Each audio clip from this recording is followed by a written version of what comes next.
사랑이 우리 가운데 함께하기를 소망합니다. 이제 평안으로 인사하겠습니다. 주님의 평안 여러분과 함께. 옆 사람과도 인사합니다. 부드럽고 따뜻한 사람이 됩시다. 겸손한 사람이 됩시다. 오늘은 삼위일체 주일입니다. 올해 마지막 주일이기도 합니다.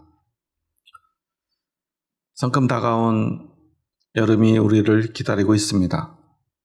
여름이 되면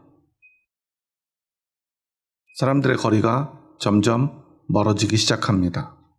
가까이 있는 것만으로도 괴롭고 힘이 듭니다. 그런데 이때 우리는 삼위일체 주일을 맞이합니다. 삼위일체 하나님을 믿는 우리들의 믿음. 그런데 문제는 우리가 삼위일체가 무엇인가를 이해한다는 것이 불가능하다는 거예요. 그것을 이해하려고 아무리 노력해도요, 우리는 이해할 수가 없어요. 왜냐하면 우리는 그렇게 존재할 수 없기 때문입니다. 물론 우리의 믿음으로는 그럴 수 있지 할 수 있어요. 그런데 이것을 설명하려고 하면 할수록 우리는 미궁에 빠져요. 그래서 어떤 분들은 우리의 삶에 연관해가지고 어떤 사람은 누군가의 아들이면서 또한 남편이고 자녀들에게는 아버지가 되는 것. 그게 삼위일체가 아닐까 생각하지만 그건 삼위일체가 아니죠. 왜냐하면 삼위일체는 성부, 성자, 성령 하나님이 완전히 다른 분이기 때문입니다. 그런데 또 완전히 한 분이에요. 우리는 그럴 수 없잖아요. 아버지와 아들과 남편이 동시에 존재하지는 못해요. 때로 아버지고 때로 남편이고 때로 아들이죠. 그것은 사실 그냥 역할이 다를 뿐이에요. 그것이 삼위일체일 수는 없어요. 어떤 분들은 나무로도 이야기합니다. 한 나무에도 뿌리가 있고 줄기가 있고 또 가지가 있다고 말합니다. 서로 역할이 다르다고 하지만 그것은 완전히 하나의 나무일 뿐이죠. 마찬가지로 역할이 다를 뿐이에요. 강으로도 설명해 보고요. 그동안 2000년 동안 수도 없는 시도가 있었지만 그 모든 시도는 실패했습니다. 왜 그럴까 생각해 보면 우리는 하나님이 아니고 세상에는 하나님과 같은 존재가 없기 때문이에요. 하나님만이 그렇게 존재하십니다. 그래서 우리가 설명할 수는 없는데 하나님의 말씀을 통해서 우리는 어떻게 그게 가능한지는 생각해 볼 수 있어요.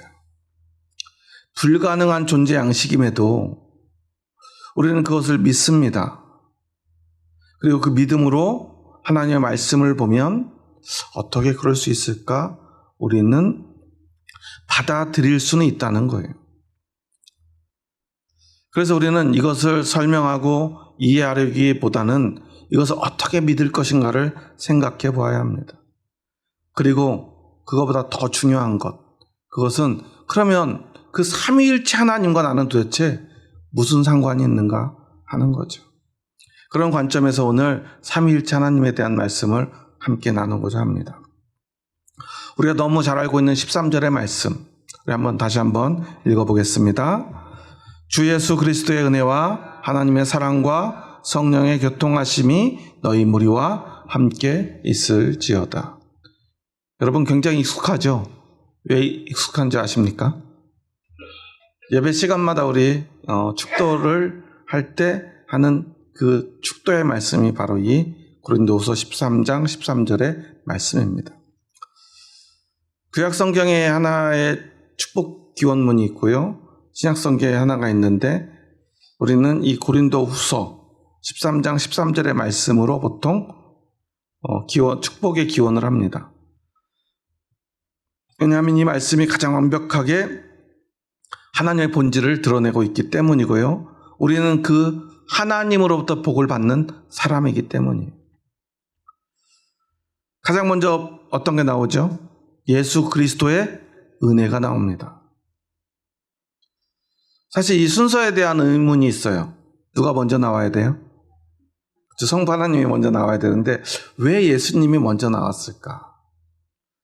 물론 그 기독교 역사에 보면 이 고린도전서 13장 13절 말고 그 많은 교부들의 이 축복 기원문 가운데는요, 성부 하나님이 먼저 나오는 경우가 더 많아요.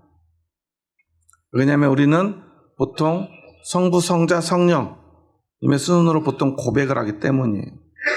그런데 사도 바울은 왜 주 예수 그리스도의 은혜를 먼저 말했을까? 우리가 유추해 볼 수 있는 것은 이런 거죠. 그 성부 하나님께로 우리를 인도하는, 삼위일체 하나님께로 우리를 인도하는 그것이 바로 예수 그리스도의 은혜이기 때문이에요.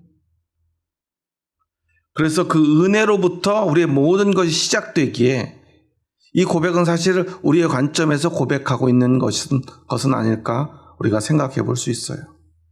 그리고 그 은혜를 통해서 우리는 하나님의 사랑 가운데로 나아갑니다. 그리고 성령의 교통하심이. 교통은 뭐죠? 교통은 우리가 잘 아는 단어예요. 코이노니아. 우리가 보통 교제라고 하죠. 이 교제를 이루도록 하시는 분이 바로 성령님이라는 것입니다. 그런데 교제라고 하는 이 코이노니아는 그러면 우리들끼리 친목하는 걸까요? 사실 이 교제도 예수 그리스도의 은혜와 마찬가지로 우리를 하나님과 교제하게 하는 능력입니다. 하나님께로 나아가고 이제 하나님과 교통할 수 있도록 도우시는 분이 바로 성령님이라는 거예요. 그러면 이 세 가지를 하나씩 살펴보면요, 은혜는 우리를 하나님께로 나아가게 하고, 하나님은 본질적으로 사랑이신 분이고, 성령님은 우리가 하나님과 교제할 수 있도록, 교통하고 소통할 수 있도록, 무엇보다 만나며 함께 할 수 있도록 이끄시는 분이라는 사실이에요. 그럼 여기에 담긴 삼위일체 본질은 무엇일까? 어떻게 세 분은 완전히 다른 분인데 완전히 하나 될 수 있을까? 그것을 설명하는 것은 바로 두 번째 성부 하나님의 사랑입니다. 여러분, 사랑은 뭐죠? 여러분, 사랑하며 살고 계시죠? 사람이 사랑에 빠지면 어떻게 됩니까? 장님이 되나요? 사랑하면요, 우리는 가까워지고 싶어 합니다. 여러분, 제가 그래서 세상에서 제일 이해 안 되는 말이 이런 말이에요. 사랑해서 헤어지자는 말이에요. 여러분, 사랑하면 헤어져야 됩니까? 사실 그런 말은 거짓말이라고 생각하시면 돼요. 사랑하면요, 어떻게 돼요? 무조건 가까워지고 싶어요. 제가 목회를 지금 개척하고도 17년째 돼가고 있는데, 교회에 이렇게 앉아있는 모습을 보면요, 우리 성도들의 사랑의 깊이를 어느 정도는 체감할 수 있어요. 뭘 보면 알 수 있냐면, 얼마나 가까이 앉아있는가를 보면 알 수 있어요. 대부분 사람들은요, 그 사랑만큼 거리를 둬요. 그러지 않습니까? 여러분, 모르는 사람 여러분 손잡으면 어떻게 돼요? 112 누르셔야 돼요. 그런데 112를 누르고 자기 손잡은 사람을 보니까 남편이에요. 그럼 어떻게 돼요? 그럼 바로 우리 얼굴에 미소가 띄어지죠. 예전에 어떤 실험을 하는 걸 봤는데요. 젊은 여성들이 길을 걸어가요. 그런데 일부러 실험을 하기 위해서 그 애인들을 이제 그곳에 가게 해서 멀리서 지켜보게 합니다. 그러면 멀리서 보면 대부분 젊은 여성들은 무표정한 상태에서 길을 걷거나 거리에 서 있는다고 그래요. 왜냐하면 자기를 방어하기 위한 거라는 거예요.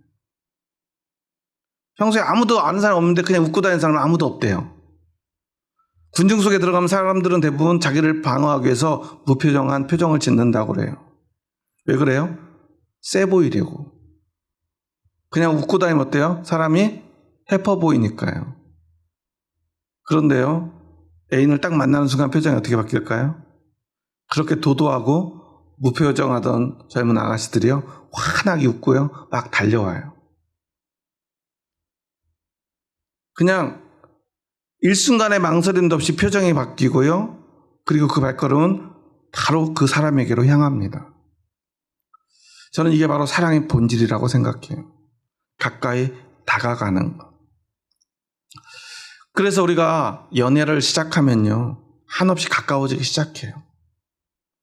그래서 사람들은 누구 젊은 아가씨가 아니면 딸이 연애를 하기 시작했다고 그러면 막 궁금한 게 많죠.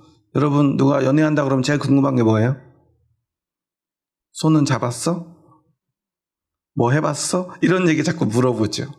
왜 그래요? 그게 당연하기 때문이에요. 지금 얼마큼 가까워졌나를 뭘로 보면 알 수 있어요?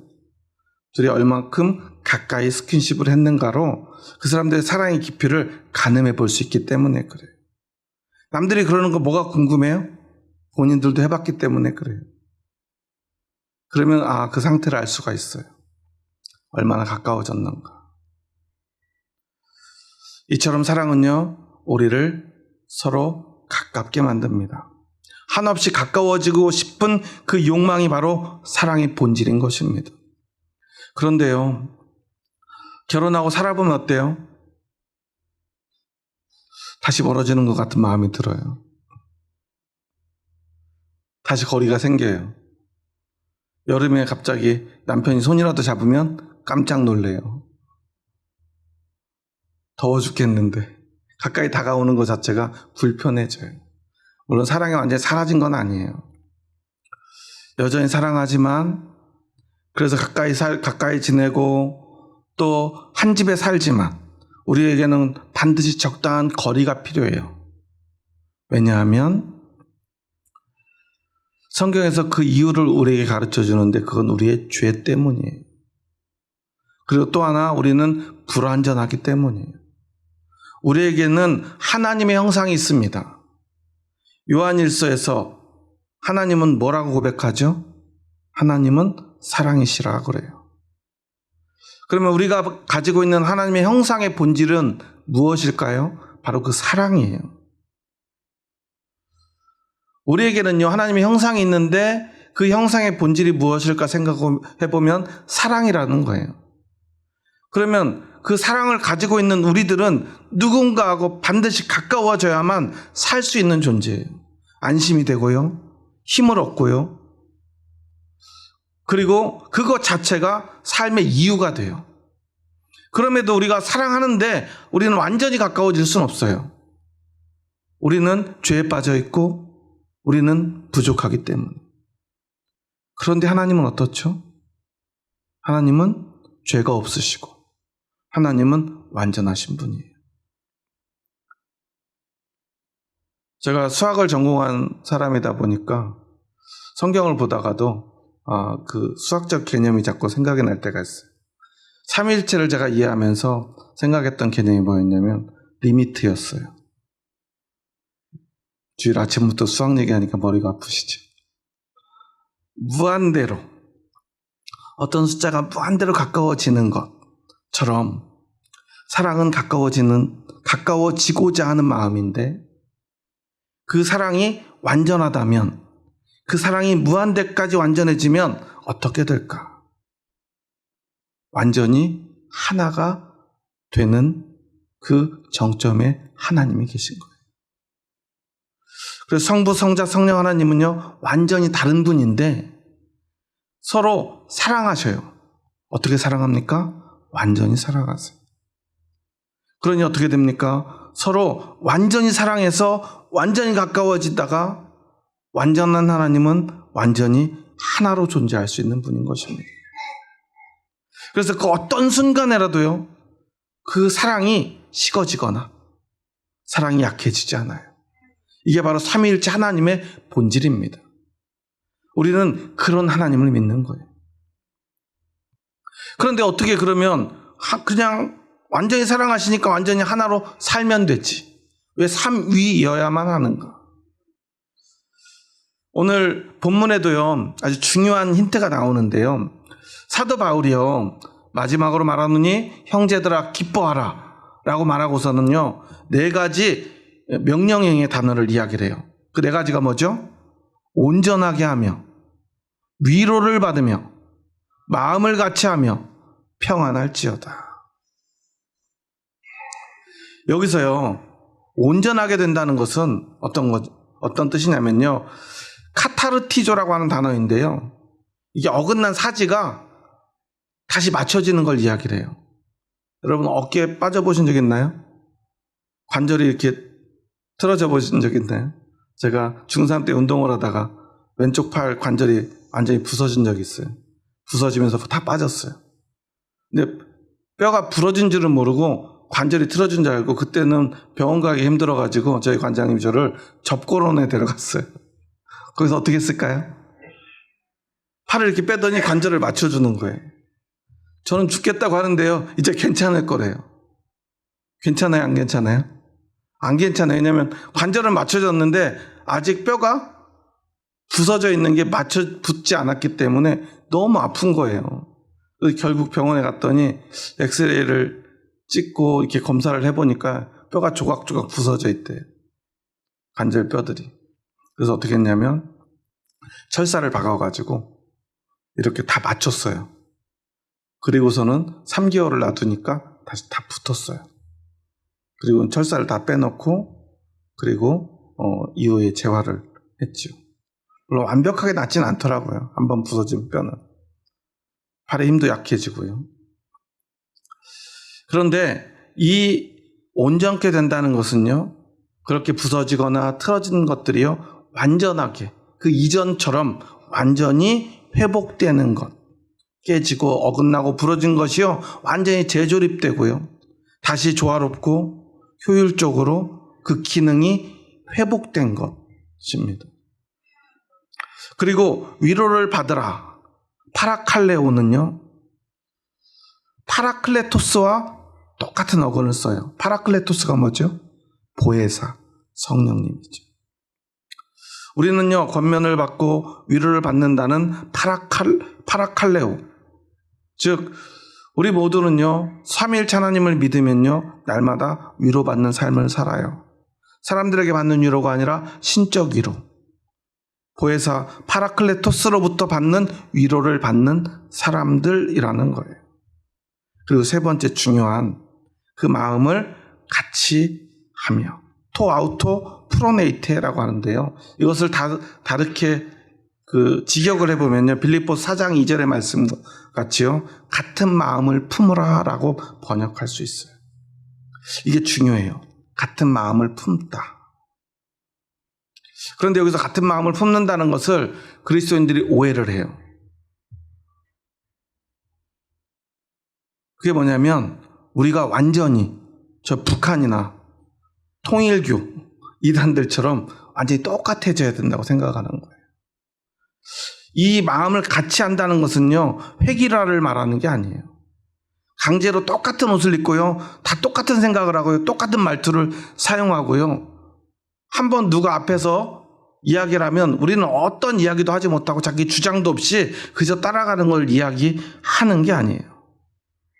여기서 같은 마음을 품으라는 것, 그것의 의미는요, 우리 각자가요, 각자의 모습대로, 각자의 성향대로, 각자의 특징, 각자의 개성대로 예수 그리스도를 만나는 거예요. 그리고 우리 각자는 똑같은 모습으로 예수님께 나가는 게 아니라 각자의 모습대로 예수님을 만나는데, 예수님 안에서 우리가 함께 만나는 그 모습을 바로 마음을 같이 하며, 즉 같은 마음을 품는 거예요. 어떤 마음입니까? 예수 그리스도의 마음입니다. 우리가 자녀를 키우다 보면요, 이런 마음이 들어요. 얘는 이건 괜찮은데 왜 이건 내 마음대로 안 될까? 부모들이 원하는 자녀상이 있잖아요. 여러분 자녀들 사랑하시죠? 사랑하시는데 왜 이렇게 또 혼내죠? 왜 이렇게 어떤 날 이렇게 마음에 안 들죠? 내 자녀가 마음에 안 든 이유가 있어요. 그건 뭐냐면 내 자녀인데 나와 같지 않기 때문에 마음에 안 드는 거예요. 나와 다른 모습이 마음에 들지 않는 거예요. 물론 때로는 나와 같아서 마음에 안 들기도 하죠. 그런데 우리를 진짜 불편하게 하는 건 뭐냐면 나와 다른 어떤 것들이.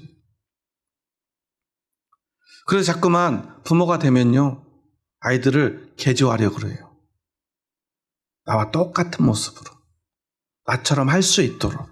나처럼 말하고 나처럼 생각할 수 있도록. 그렇게 바꾸고 싶어 해요. 그런데 실제는 그건 나와 같은 모습도 아니에요. 내가 상상하는, 내가 되고 싶은 내 모습. 내가 되고 싶었지만 되지 못한 그 모습으로 내 자녀들을 바꾸고 싶어 해요. 자녀 교육만 하는 거 보면 부모님들은 다 어느 대학 나온 것 같아요? 다 S대 나온 사람들 같아요. 그런데 그 사람들 그렇게 많지 않아요. 그런데도 자녀들을 키울 때는요, 우리는요, 마치 본인은 완벽했던 것처럼 매일 전교 1등만 했던 사람들처럼 아이들을 가르쳐요. 그런데 진짜 아이를 바르게 키운다는 것은요, 그 아이들을 다그쳐서 나와 똑같은 모습을 만드는 게 아니에요. 예전에 그 한 영상에서 그 태국 경찰이 오토바이를 타고 가는 모녀를 단속하는 장면을 봤어요. 이 젊은 엄마가요, 이 초등학교 저학년쯤 되는 딸아이를 오토바이에 태우고 갑니다. 그런데 그때 오토바이를 탄 경찰이 막 세워요. 그러더니 엄마한테 말을 합니다. 험상궂게 생긴 경찰이에요. 왜 헬멧을 쓰고 다녀요? 그러니까 안전을 위해서 쓰죠. 그러니까 잘하고 있는데 왜 딸은 안 씌우셨어요? 그러니까 제가 좀 전에 태워가지고 조금만 가면 됩니다 하고 막 핑계를 대요. 그러니까 경찰이 뭐라 그래요? 그러시면 안 된다고. 잠깐이라도 헬멧을 씌워야지. 본인은 헬멧 쓰고 딸한테는 헬멧도 안 씌우고 그러면 되자고 막 혼내니까 엄마가 막 계속 변명을 해요. 그러니까 경찰이 아이의 이름을 묻습니다. 아이 이름이 뭐냐고. 그러니까 얘기를 해요. 그러니까 그 아이 이름을 부르더니 따라오라고 그래요. 어떻게 했을까요? 데려가더니 자신의 오토바이에서 예쁜 헬멧을 꺼내가지고 아이의 머리에 맞는 조그만 헬멧을, 아주 예쁜 헬멧을 꺼내가지고 아이의 머리에 씌워주면서 이제부터 오토바이 탈 땐 꼭 쓰고 다녀야 돼. 그래요. 저는 그 장면을 보면서요, 그런 마음이 들었어요. 경찰은요, 그 상황에서 엄마에게 벌금을 물릴 수 있었어요. 단속을 하고요, 법으로 책임을 물을 수 있었어요. 그러면 그 단속이 무서워서 헬멧을 사서 씌울 수 있겠죠. 그런데 보통 사람들은요, 그 엄마의 행색으로 봐서는 아이에게 헬멧을 씌우기보다 다음엔 단속이 걸리지 않아야 되겠다 마음 먹을 수밖에 없는 상황인 것 같이 보여요. 그래서 헬멧을 주기 전에 사실은 경찰이 이렇게 질문합니다. 헬멧이 없는 거예요? 아니면 헬멧을 집에 두고 온 거예요? 그러니까 엄마는 사실대로 말해 헬멧이 없다고 말해요. 그러니까 그 아이에게 헬멧을 씌워줬던 거예요. 사랑은요, 단속하고 훈계하는 게 아니죠. 도와주고 보호해주는 거예요. 스스로 잘할 수 있도록 말이죠. 사랑의 또 다른 단면, 그것이 바로 존중과 이해인 것입니다. 존중은 뭐냐면요, 완전히 분리되는 거예요. 부모가 진짜 자녀를 사랑한다면요, 한없이 가까워지고 싶은 그 마음을 때로는 억누르고 아이를 하나의 인격체로서 존중할 수 있어야 돼요. 내가 내 배 아파서 낳은 아이이지만 내 것이 아니라는 것을 인정해야 합니다. 그것이 진짜 사랑이에요. 그리고 그 아이가 스스로 설 수 있도록 도와주고요, 보호해주고 지켜주는 거예요. 나와 똑같은 아이로 만들고요, 내 곁에 두고 내 품에 안으려고 하면은요, 그 사랑이 망가지는 거예요. 물론 가까워지고 싶은 열망, 또한 가까워지는 그 모든 삶을 우리는 살아내기도 해야 합니다. 그것이 사랑의 본질이기 때문이에요. 하지만 진짜 사랑은요, 한없이 가까워지고 싶지만 또한 서로 다른 존재임을 인정하고 그리고 존중함으로 서로 독립적인 삶을 살아가는 거예요. 이처럼 하나님은요, 완전히 하나 될 수 있는 분이지만 또한 완전히 독립적일 수 있는 분으로서 그렇게 삼위일체로서 존재하시는 거예요. 여기에 우리 신앙의 본질이 담겨 있습니다. 네 번째, 사도 바울은요, 평안할지어다 라고 말하죠. 평안할지어다. 에이레네라고 하는데 이 단어는 사실 구약에는 샬롬이라고 하는 단어를 대체한 단어예요. 샬롬은 우주적 평화를 이야기를 해요. 그냥 어떤 힘에 의해서 어쩔 수 없이 가만히 참는 것, 이것은 팍스 로마나, 즉 로마의 힘에 의한 평화입니다. 마찬가지로 세상은요, 그렇게 돈에 의한 평화 아니면 힘에 의한 평화로 우리를 억누릅니다. 하지만 진짜 샬롬은 뭐냐면 서로 사랑함으로 한없이 가까워지고 싶은 그 마음을 때로는 멈추고 나와 똑같이 만드는 것이 아니라 나와 다른 너를 내가 인정하며 함께 그곳에서 가까이 머물 수 있는 것. 그 사랑의 상태가 바로 이 평화입니다. 우리 그리스도인들은 삼위일체 하나님으로부터 받은 그 생명과 사랑으로 말미암아 그 평화를 만들어낼 수 있는 사람들이에요. 어디에서부터 시작돼야 되냐면 바로 교회에서부터 시작돼야 돼요.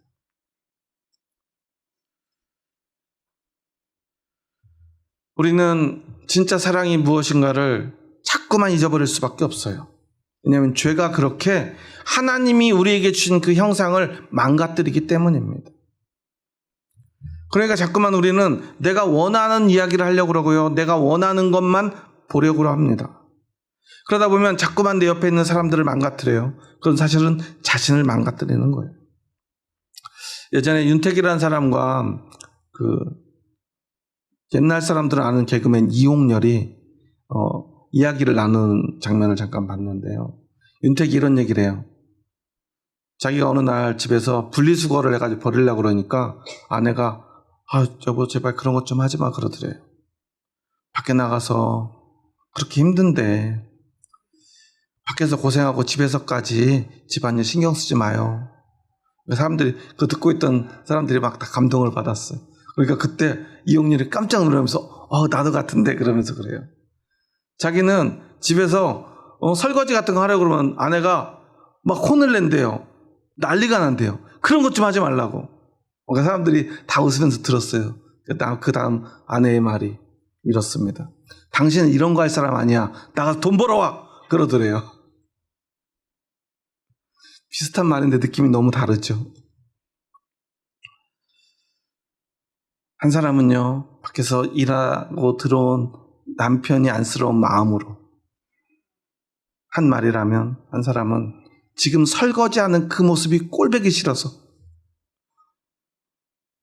당신 여기서 지금 이러고 백수로 있지 말고 나가서 뭔가 돈 벌어올 일을 찾아봐. 바라보는 그 관점에 따라서 우리 인생은 완전히 달라질 수 있어요. 한 육아에 지친 부부가 있습니다. 너무 아이들한테 시달려가지고 부부가 금술이 좋아서인지 아이가 한 4-5명 돼요. 아이들한테 막 시달려가지고 너무 지쳐있는데요. 그러니까 우리나라 아파트는 그나마 저 집이 좀 잘 안 보이는데 그 서양의 그 빌라들은 집이 건너편 집이 되게 가까이 보이더라고요. 어떤 영화에서 보니까. 건너편 집의 부부는요, 아이도 없는지 둘이 부부가 금슬이 그렇게 좋아요. 자기들은 해본 지 오래된 스킨십도 막 하고요. 또 저녁이 되면 사람들 불러 모아서 막 파티도 하는데 그렇게 좋아 보일 수가 없어요. 그러니까 어느 날부터요, 이 육아에 진 이 아내가 조그만 망원경으로 그 건너편 집을 이렇게 보기 시작해요. 어떤 마음이에요? 부러운 마음으로. 남편한테 불평도 했겠죠. 저 부부는 참 좋겠다. 내 인생은 왜 이런지 모르겠다 하면서 매일매일 그 건너편 집 부부의 그 다정한 모습을 보는 게 이 아내의 일상이 되었어요. 그런데 어느 날 건너편 집 그 부부가 남편이 쓰러져요. 아마 오랜 병을 앓고 있었던 것 같아요. 그리고 결국 어느 날 구급차가 들어오고 남편이 실려 나갑니다. 결국 남편이 죽고요. 그 아내가 슬퍼하는 모습을 봅니다. 그 모습을 망원경으로 지켜보다 보니까 그 아내가 밖으로 나오는 모습을 보고요. 이 아내는 밖으로 달려가서 그 사람을 위로해주고 싶은 마음에 말을 건네요. 너무 힘드시죠? 근데요, 신기하게요, 그 사람이 자기를 알아보는 거예요. 혹시 건너편 집 분 아니세요? 그러길래 맞다고 그랬더니 사실은 저희 남편이 그 건너편 집을 늘 보면서 부러워했어요. 아이들과 함께 다복하게 사는 모습을 날마다 보면서 우리에게도 아이가 있었으면, 내가 아프지 않았더라면 하면서 우리 부부는 늘 그쪽을 부러워했었다고 말합니다. 서로가 서로를 부러워하고 있었던 거예요. 사실 행복은, 진짜 평안은 자기 집에 있었는데요, 그걸 모르고 살아가는 경우가 너무나 많습니다. 오늘 우리 삶의 가장 소중한 것이 무엇인가를 다시 한번 생각해 보았으면 좋겠습니다. 나의 삶은 지금 주님 안에서 평안한가를 돌아보았으면 좋겠습니다. 사실 우리는요, 불행한 게 당연한 거요, 사랑하지 못하는 게 당연해요. 그렇게 사랑한다고 결혼하자고 프로포즈하고 했던 부부들이요, 반 이상이 이혼을 합니다. 가장 큰 이유가 뭐라고 그러죠? 왜 그렇게 잘 아세요? 성격 차이 때문에 헤어진대요. 돈 문제가 3위라고 하더라고요. 돈보다 더 큰 문제들이 많은 건데요, 우리가 사소하게 느꼈던 수많은 문제들이 그 깊은 사랑, 뜨거웠던 사랑을 망가뜨려요.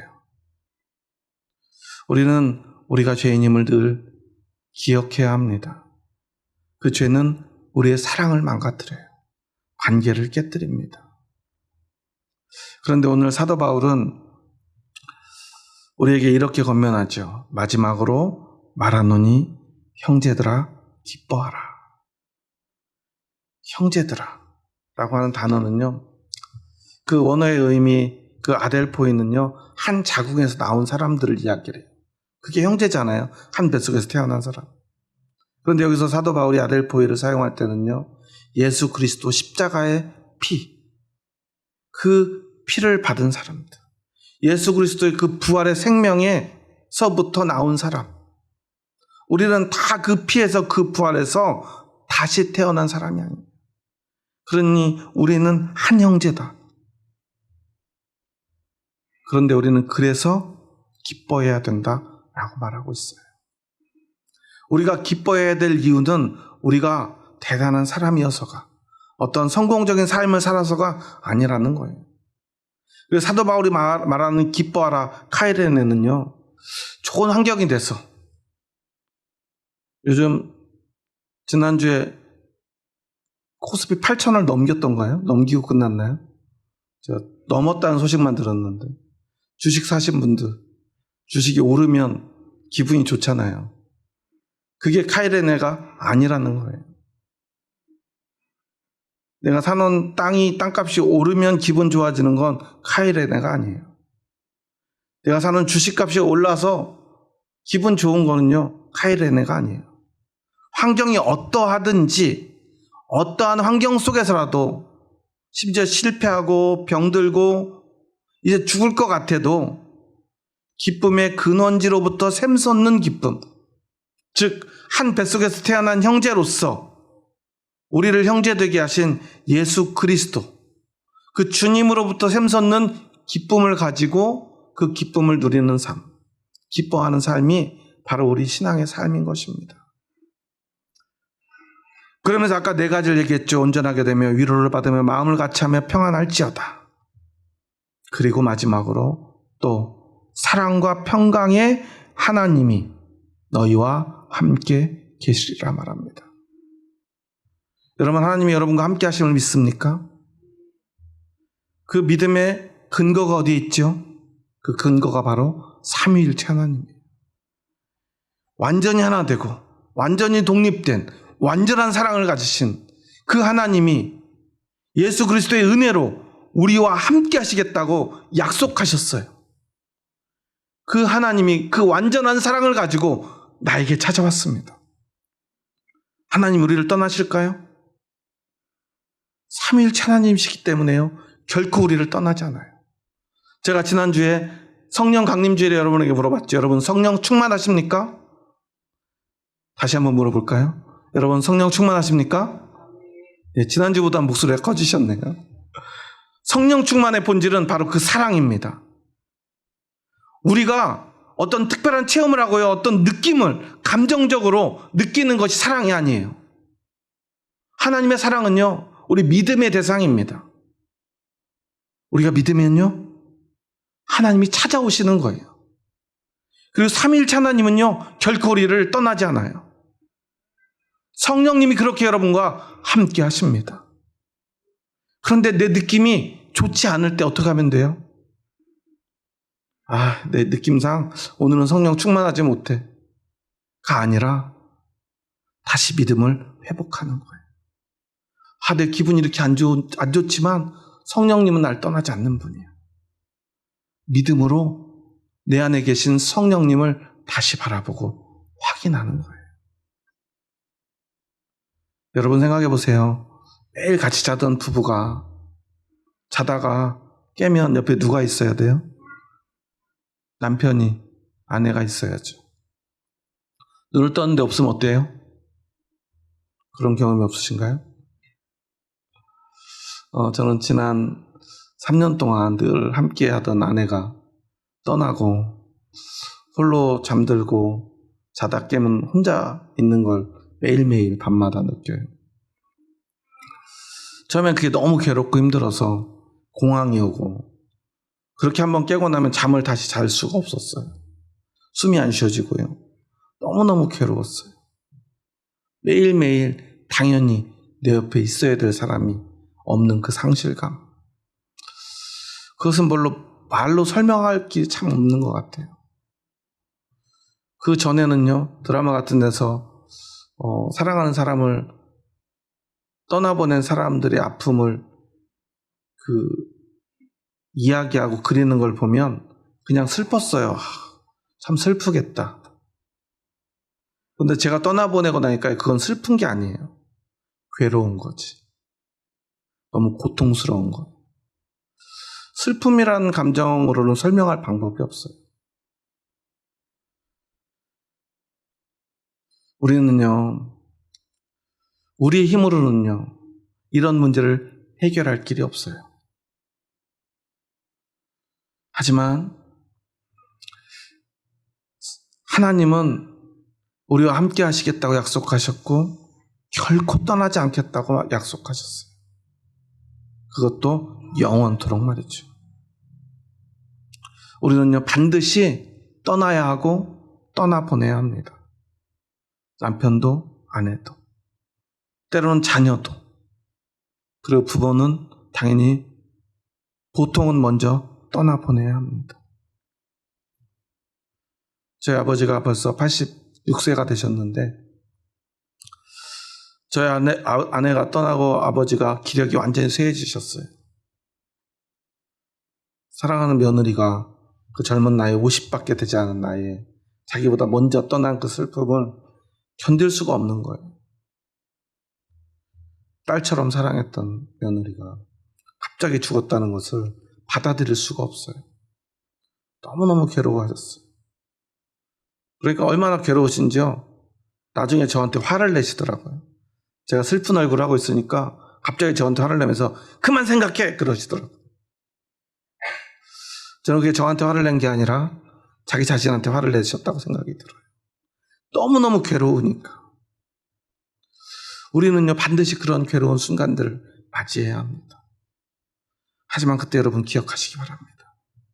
그 순간에도 하나님이 나와 함께 하시며, 나와 함께 하시던 하나님이 또한 영원토록 함께 하심으로 내가 떠나보내야만 했던 그 사람들과 다시 그 하나님 안에서 우리가 영원토록 함께하는 순간이 찾아올 거라는 그 사실을 말해요. 삼위일체 하나님에 대한 믿음이 없다면 우리에게 구원도 천국도 아무 의미가 없을 거예요.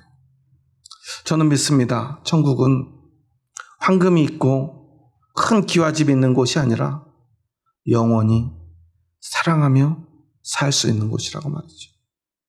그곳이 어디라도 말이에요. 하나님과 함께, 그리고 우리가 사랑했던 그 모든 사람들과 다시 만나 영원토록 이제 부족함 없는 사랑으로, 끊어지지 않는 사랑으로 살아갈 수 있는 그곳이 바로 하나님의 나라입니다. 그런데 우리는 이 주님의 몸된 교회를 이 땅에 있는 하나님의 나라라고 부르지 않습니까? 그렇다면 우리는 이곳에서 무엇을 해야 되겠습니까? 우리는 오직 사랑해야 합니다. 사랑으로 이곳에 우주적 샬롬을 이루어내야 합니다. 제가 지난주에도 말씀드렸죠. 성령 충만한 사람은 방언 잘하고 예언 잘하고 병 고치는 사람이 아니라 사랑할 줄 아는 사람이라고. 왜냐하면 사랑을 받은 사람이 사랑할 수 있기 때문입니다. 여러분 안에 살아계시는 삼위일체 하나님의 그 임재를 여러분의 사랑으로 증명해내시기 바랍니다. 보여주시기 바랍니다. 내가 나 예수님 믿습니다 말하지 않아도 사람들이 당신 안에는 그 사랑이 있군요, 느낄 수 있도록 여러분 손잡아 주시기 바랍니다. 위로해 주시기 바랍니다. 그게 바로 우리를 온전케 하는 비결입니다. 위로를 받으며라고 말하죠. 우리는 위로를 받아야 합니다. 여러분, 위로하는 사람 되려고 하지 마시고요, 교회 오셔서 위로 받으시기 바랍니다. 성령님께, 그리고 형제들에게. 그러면 우리는 위로할 수 있는 사람이 될 것입니다. 그런데 내 힘으로 억지로 하려고 그러면요, 결국 상처만 주게 될 것입니다. 하지만 충분히 위로받은 사람은요, 아무에게도 상처 주지 않고 위로하고 손잡아 줄 수 있는 사람이 될 것을 믿습니다. 예수 그리스도의 은혜와 하나님의 사랑과 성령님의 교통하심이 여러분 안에 있기 때문입니다. 우리 교회에 올 때는요, 이 삼위일체 하나님의 그 사랑을 가지고 나오시기 바랍니다. 그리고 그 사랑을 전하시기 바랍니다. 마음속에만 가둬두지 마시고 고백하시기 바랍니다. 여러분들 교회 오셔가지고 가장 먼저 무엇을 하셨나요? 교회 오면 제일 먼저 뭐 해야 되죠? 기도하셔야죠. 그런데 어떤 분들 보면요, 빨리 와서 기도하려고 인사하는 분들 손도 다 뿌리치고 눈길도 인사도 뿌리치고 하나님 먼저 만나려고 기도하시는 분들이 있어요. 근데 예수님이 뭐라고 그랬죠? 하나님께 나오려거든 형제와 먼저 화해하라고 그랬죠. 오시면 먼저 인사하시기 바랍니다. 반갑게 맞이하시고요, 또한 안아주시고요, 손잡아 주시기 바랍니다. 그리고 나서 하나님 앞에 기도하면 하나님은 그 기도를 기쁘게 받으실 줄 믿습니다. 그 찬양도 예배도 기쁘게 받으실 줄 믿습니다. 그런데 우리가 누군가를 미워하고 싫어하는 마음을 가지고, 외면하는 마음을 가지고 하나님 앞에 기도한다면 하나님은 그 기도를 기뻐하지 않으실 거예요. 왜냐하면 하나님은 삼위일체 하나님이시기 때문입니다. 오직 사랑하신 하나님이 사랑 없는 사람의 기도를 기뻐하시겠습니까? 여러분, 하나님 사랑하시죠? 그렇다면 형제를 사랑하시기 바랍니다. 마지막으로 인사하고 오늘 말씀을 마쳤으면 좋겠습니다. 우리 삼위일체를 다 이해하지 못했지만 그 사랑을 받고 누릴 수 있는 사람임을 기억하면서 우리 옆 사람과 이렇게 한번 고백해 보겠습니다. 삼위일체 하나님께서 오늘 우리와 함께 하십니다. 우리에게는 예수님의 은혜가 있습니다. 우리에게는 하나님의 사랑이 있습니다. 우리에게는 성령님의 교통하는 능력이 있습니다. 우리 서로 손잡고 이렇게 고백해 볼까요? 서로 사랑합시다. 여러분, 그 믿음이 여러분 안에 있습니다. 사랑할 수 있는 능력이 여러분에게 있습니다. 세상 사람들은 싸우고 다투지만 우리는 사랑할 수 있습니다. 삼위일체 하나님이 우리 안에 있기 때문입니다. 한번 그 사랑을 가지고 진심을 담아 마지막으로 사랑한다고 고백합니다. 주의 사랑으로 사랑합니다. 예, 진심이 담겨지게 다시 한번 상대방이 느낄 수 있게 사랑한다고 한번 따뜻하게 고백해 보겠습니다. 주의 사랑으로 사랑합니다. 기도하시겠습니다. 하나님 감사합니다. 저희 부족하고 연약한 자들 사랑하셔서 저희들을 주님의 사랑 가운데로 인도하여 주시니 감사합니다. 우리는 삼위일체 하나님을 다 이해할 수도 설명할 수도 없습니다. 하지만 왜 하나님이 삼위일체 하나님인가? 우리는 믿음으로 바라볼 수 있음을 고백합니다. 왜냐하면 우리는 그 하나님의 사랑을 받은 사람이기 때문입니다. 예수 그리스도 십자가의 은혜로 우리는 하나님의 사랑을 깨달았습니다. 그 사랑이 우리 안에 찾아왔음을 믿습니다.